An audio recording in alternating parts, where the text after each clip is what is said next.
안녕하십니까. 조갑제닷컴 시청자 여러분, 저는 조갑제닷컴의 조셋별입니다. 오늘은 2019년 1월 17일 오후 4시 반입니다. 오늘은 손혜원 의원 사건과 관련해서 말씀드리려고 하는데요. 네, 더불어민주당의 손혜원 의원이 전남 목포의 근대문화유산 지구에 부동산 투기를 했다는 의혹이 제기되어서 공방이 이어지고 있습니다. 그리고 그 과정에서 국회 문화체육관광위원회 소속이라는 그런 직위를 이용해서 어떤 미리 얻은 정보를 이용해서 이익을 취한 것이 아니냐, 그렇기 때문에 부패방지법 위반 혐의가 있다라는 이러한 혐의도 지금 제기되고 있는 상황입니다. 자, 이 사건의 개요를 잠깐 설명을 드리면, 네, 손혜원 의원 지역구는 마포입니다. 그런데 목포에 어떤 애정이 있는지는 모르겠지만 이렇게 목포 지역의 구도심, 이 근대 역사 문화 공간이란 이 문화재 거리에 이 손혜원 의원은 작년 2018년 8월에 이 지역이 등록문화재로 지정이 됐는데요. 그 지정 기간을 전후해서 이 일대 건물 10채를 지금까지 사들인 것으로 이렇게 드러났습니다.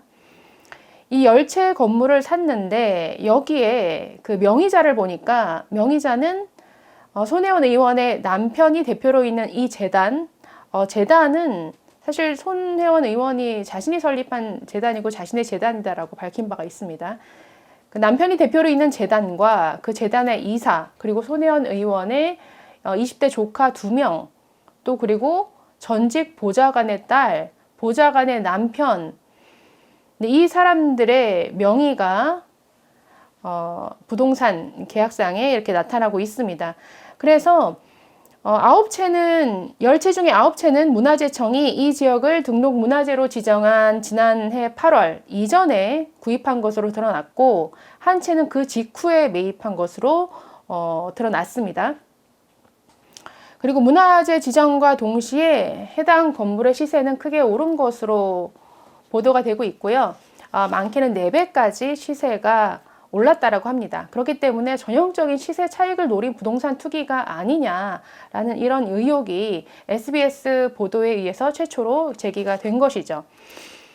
지금 이 문제에 대해서 손 의원은 아니다, 반박을 하고 있습니다. 정말 순수한 문화재를 사랑하는 마음에서 그렇게 한 것이었다. 그리고 사재를 털어서 목포 구도심을 살려보려고 한 것이다 라고 하면서 투기 의혹을 전면 부인하고 있습니다.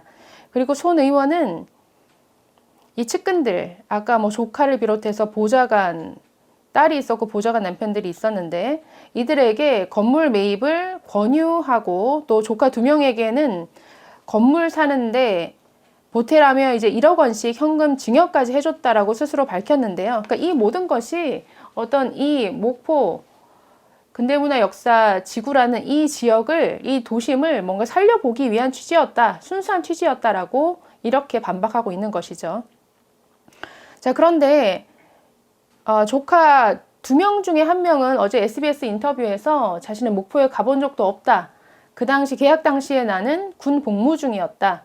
그리고 명의만 빌려준 것이다. 집안 일이라서 나는 잘 모르겠다. 그러니까 이런 식의 인터뷰를 했습니다. 그렇기 때문에 지금 차명 거래 의혹까지 지금 제기되고 있는 상황입니다. 그래서 이 사건의 쟁점은, 먼저는 가장 큰 쟁점은 손혜원 의원이 이 거리가 문화재로 지정이 되는 데 있어서 어떤 개입을 했는지, 어떤 문화재청이 압력을 행사를 했는지, 아니면 관련 정보를 미리 알고 그 정보를 이용해서 가족들에게 부동산 매입에 나서게 했는지, 이런 부분이 가장 쟁점이 되는 그 부분이죠. 그리고 만약에 그게 맞다라고 한다면 어떤 식으로든 개입을 했거나 어떤 식으로든 관련 정보를 미리 알고 이렇게 투자를 한 것이면 이거는 부패방지법 제7조 2항 위반에 해당됩니다. 부패방지법 제7조 2를 보면은 공직자는 업무 처리 중 알게 된 비밀을 이용하여 재물 또는 재산상의 이익을 취득하거나 제3자로 하여금 취득하게 해서는 안 된다라고 이렇게 규정을 하고 있습니다. 그래서 이것을 위반할 때에는 같은 법 제86조에 의해서 7년 이하의 징역 또는 5천만 원 이하의 벌금에 처한다라고 규정하고 있기 때문에 지금 이 부분이 가장 큰 쟁점인 것 같습니다. 두 번째 쟁점은 차명거래 의혹이죠. 그렇게 순수한 의도로 이 지역을 살리기 위해서 나선 것이었다면 왜 본인 명의로 거래를 한 것이 아니냐? 왜 차명으로 거래를 했느냐?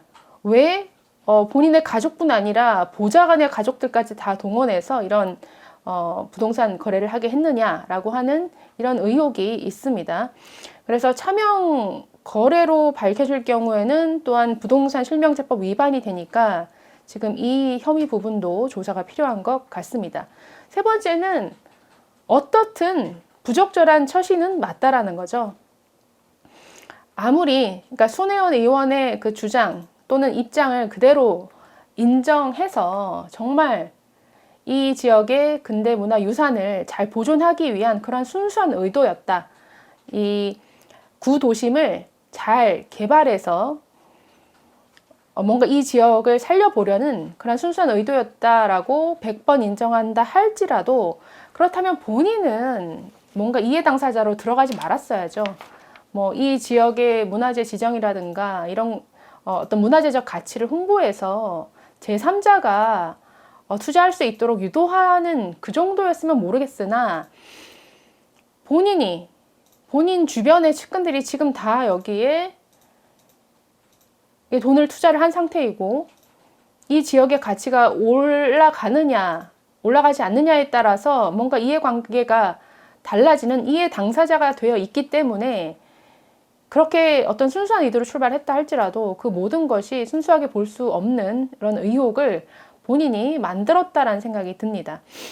자, 이에 대해서 뭐 야당들은 계속 맹공을 퍼붓고 있는데 민주평화당이 정말 가장 요즘 굉장히 논평을 세게 하는데요. 민주평화당은 16일 이 부동산 투기 의혹 보도와 관련해서 이렇게 공식 논평을 냈습니다. 손혜원 게이트라고 규정을 했고요. 적폐 청산을 외치며 신적폐로 거듭난 문재인 정부의 민낯이다라고 하면서 맹비난했습니다. 또 손혜원 의원은 영부인의 친구이자 친문의 상징과도 같은 여당 실세다. 사실 김정숙 여사와 이 손혜원 의원은 숙명 여중 여고를 함께 나온 아주 친한 사이라고 합니다. 그러면서 단순한 부동산 투기 의혹이 아니라 썩은 권력의 냄새가 진동하는 권력형 비리다. 또 계속해서 현행법상 부동산 명의 신탁은 형사처벌을 피할 수 없는 범법 행위다. 자연을 사랑해서 땅 투기를 했다는 전설적 어록에 이어서 문화재를 사랑해서라는 변명도 가히 손혜원스럽다. 그러면서 바늘구멍이 둑을 무너뜨린다라고 했다. 세간에는 박근혜에게는 최순실, 영부인에게는 손혜원이라는 말까지 돌아다닌다. 이어서 손혜원 의원 역시 목숨을 건다는 협박에 앞서서 국회의원직 사퇴가 먼저다라고 이런 논평을 아주 센 논평을 냈습니다. 근데 사실 그래서 이 문제에 있어서는 뭔가 수사가 필요한 상황이라고 보여집니다. 확인해야 될 필요가 있는 것 같고요. 자, 이 건과 관련한 그 방송사들의 보도, 언론사들의 보도를 쭉 보면은 지금 이 사건을 최초로 보도한 곳은 SBS입니다. SBS가 15일 최초 보도했고 16일은 어제는 손혜원 의원이 반박한 내용에 대해서 하나하나 사실 여부를 따지고 들어가는 이런 보도를 어제 또 다시 두 번째로 보도를 했는데요. 방송사 중에서 지금 SBS가 뭔가 권력형 비리라고 할까요? 이런 취재에는 가장 적극적인 것 같습니다. 전에 김태우 수사관이 제기했던 민간인 사찰 의혹과 관련해서도 다른 방송사들은 그러니까 SBS를 제외한 KBS, MBC, JTBC 같은 경우에는 김태우 수사관의 비리에 오히려 집중하고 청와대의 그 사찰 의혹에 대해서는 굉장히 소극적인 보도 그리고 청와대의 입장을 오히려 옹호하는 이런 보도 행태를 보였는데 반대로 당시에 SBS는 김태우 수사관이 제기했던 의혹 하나하나를 따로 이렇게 취재하고 보도하는 이런 태도를 보였거든요. 이번 건에 대해서도 가장 지금 적극적으로 취재를 하고 있고 어제 그 내용을 보니까 그 문화재 거리로 지정된 그 지역 안에 있는 모든 부동산의 등기부 등본을 다 떼면서 일일이 명의자를 확인하는 이런 취재 모습을 볼 수가 있었습니다. 네, 어쨌든 이 사건에 대해서 지금 SBS가 가장 적극적으로 보도를 하고 있고, 다음으로 TV조선이 나름대로 이 첫 보도 이후에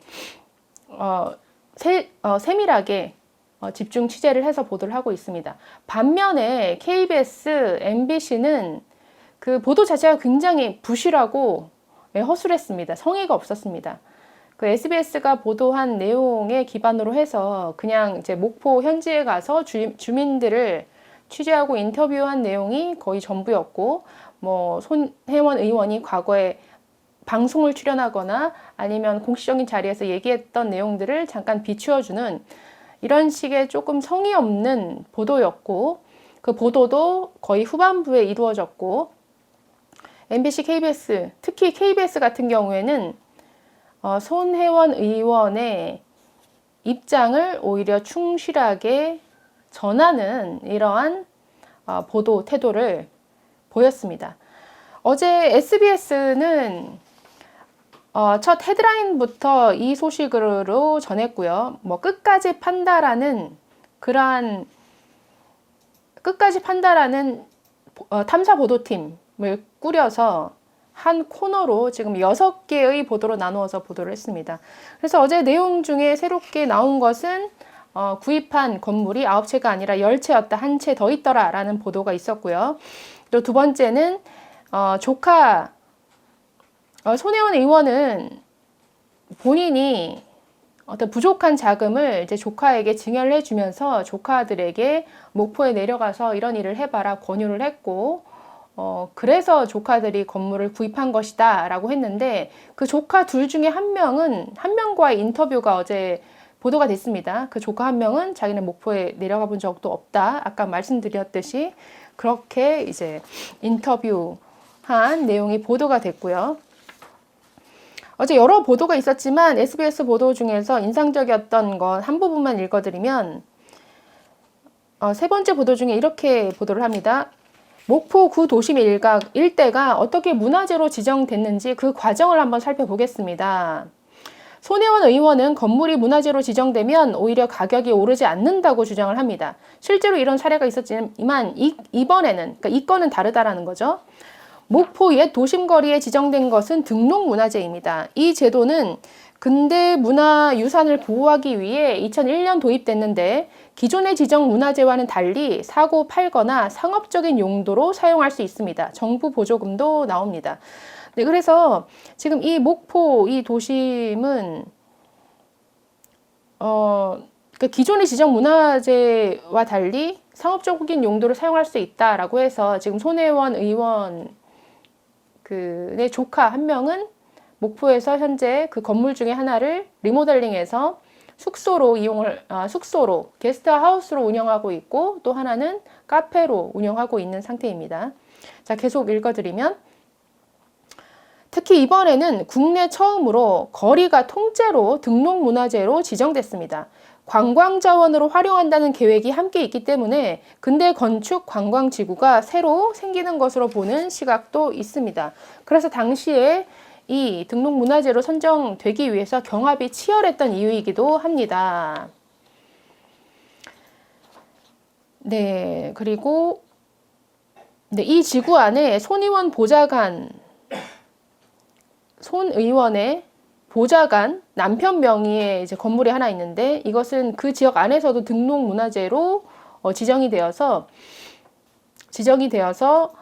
총 15채를 보수하는데 1차 지원금만 24억 원이 지금 책정이 되어 있다라고 합니다. 자, 두 번째 SBS 보도 중에서 또 하나 주목되었던 것은 이제 이 부분이었는데요. 가장 이제 핵심 쟁점과 관련된 부분이죠. 손혜원 의원은 목포가 선정되는 과정에 일체 관여하지 않았다고 주장하고 있는데, 저희가 취재한 결과는 달랐습니다. 지난 2017년 11월 국회 교문위 예결 소위, 그 다음에 예산을 논의하는 자리입니다. 손혜원 의원은 이 자리에서 목포의 문화재를 언급합니다. 목포에 근대 문화재인 목조주택이 그대로 있다며 이들을 제대로 보수하면 대단한 자원이 될 것이라고 얘기를 꺼냅니다. 그 회의에서 이런 얘기를 했다라는 거죠. 그러더니 각 시도별로 복원할 만한 가치가 있는 문화재를 문화재청이 공모 형식으로 받은 뒤 심사를 거쳐 지원해 주라 라는 이런 말을 합니다. 당시 이 자리 참석했던 문화재청 박영근 차장은 즉답을 피합니다. 이미 특별법으로 지원받고 있던 4대 고도, 그러니까 전주, 공주, 부여, 경주에 예산이 이미 배정돼 있다고 답을 합니다. 그러자 이때 손 의원은 그 예산 배정을 고칠 수 없느냐라고 물어봤고, 당시 박 차장은 기재부와 협의를 해보겠다라고 답을 했습니다. 그리고 실제로 2달 뒤 2018년 1월 문화재청은 손 의원이 건의한 그대로 전국 지자체를 상대로 사상 최초의 면 단위 문화재 개발 사업 공모를 받게 됩니다. 면 단위 문화재 개발이란 건물 하나하나가 아니라 일정 구역을 통째로 문화재로 지정받는 방식입니다. 결국 이 공모에 지원했던 11개 도시 가운데 3곳이 지정이 됐는데 그곳 중에 한 곳이 바로 목포였습니다. 그래서 이미 뭔가 목포가 선정되는 데 있어서 손혜원 의원이 뭔가 어떤 역할을 했다라는 그런 문제 제기를 지금 SBS는 하고 있습니다. 이것뿐만 아니라 손혜원 의원은 목포 여관 창성장을 오랫동안 홍보하는 등 목포 숙박 사업에 큰 관심을 보였습니다. 이 목포 여관 창성장이라는 곳은 지금 손혜원 의원의 조카가 공동 명의자로 되어 있는 게스트하우스인데요. 손혜원 의원은 이 게스트하우스를 SNS를 통해서 굉장히 많이 홍보를 해오고 있습니다. 자, 손 의원은 목포 구도심이 문화재청의 면 단위 문화재로 지정된 직후인 지난해 8월 28일 국회 문광희 예결 소위에서 가사 숙소, 즉 집처럼 머물 수 있는 숙소를 도시재생과 같이 개발해달라고 주문합니다. 지난해 10월에는 목포 현지에서 진행된 문화재청 국정감사에서 다른 의원들과 함께 이곳을 방문하기도 했습니다. 지금 막 홍보도 하고 하는데 여기에 뭔가 자신의 이해관계가 없는 사람이라면 순수하게 봐줄 수 있겠는데요. 지금 여기에 뭔가 자기 재산이 묶여 있다? 자기의 측근들의 재산이 묶여 있는 그런 곳이다? 그렇기 때문에 이 지역의 가치가 뭔가 올라가야 한다? 이런 필요성이 있을 때는 얘기가 달라지죠. 그렇기 때문에 많은 의혹이 제기되고 있는 것 같습니다. 그래서 지금 손혜원 의원 계속 공방이 이어지고 있는데 민주당 차원에서도 조사를 한다라고 하지만 사실 이런 권력형 비리로 의심이 되는 건에 대해서는 검찰 수사가 있어야 되지 않을까요? 자, 손혜원 의원은 굉장히 흑역사가 있죠. 말로써 많은 사람들에게 고통을 줬던 분입니다. 신재민 전 기획재정부 사무관에게는 정말 원색적인 비난을 퍼부었었는데 사실은 이분은 2016년 때 이제 최순실 사태 핵심 인물이었던 고영태 씨는 의인으로 추켜 세우면서 같이 사진 촬영도 하고 보호해야 된다 굉장히 적극적으로 나섰는데 신재민 사무관에 대해서는 도박꾼이다, 뭐 돈 벌러 나온 것이다, 나쁜 머리 쓰면서 의인인 척 위장한다, 뭐 이런 식의 정말 저주에 가까운 말을 퍼부었습니다. 뿐만 아니라 작년 10월 국정감사에서는 선동열 전 야구 대표팀 감독에게도 굉장히 심한 말을 했었는데요. 당시 아시안게임에서 금메달을 따고 온 선동열 감독을 향해서 우승이 그렇게 어려운 거라고 생각되지 않습니다 라고 이렇게 면박을 줬죠. 그러면서 출근도 안 하고 연봉 2억 원 받아가는 거 아니냐, 뭐 이런 식의 말을 하기도 했습니다. 그 결과로 끝내 선동열 감독은 손 의원의 이름까지 거명하면서 사실 사퇴를 한 바가 있습니다. 자, 그래서 손혜원 의원의 이번 사건을 보고 있으면 정말 글쎄요, 뿌린 대로 거둔다라는 그 말이 생각이 나네요. 네, 감사합니다.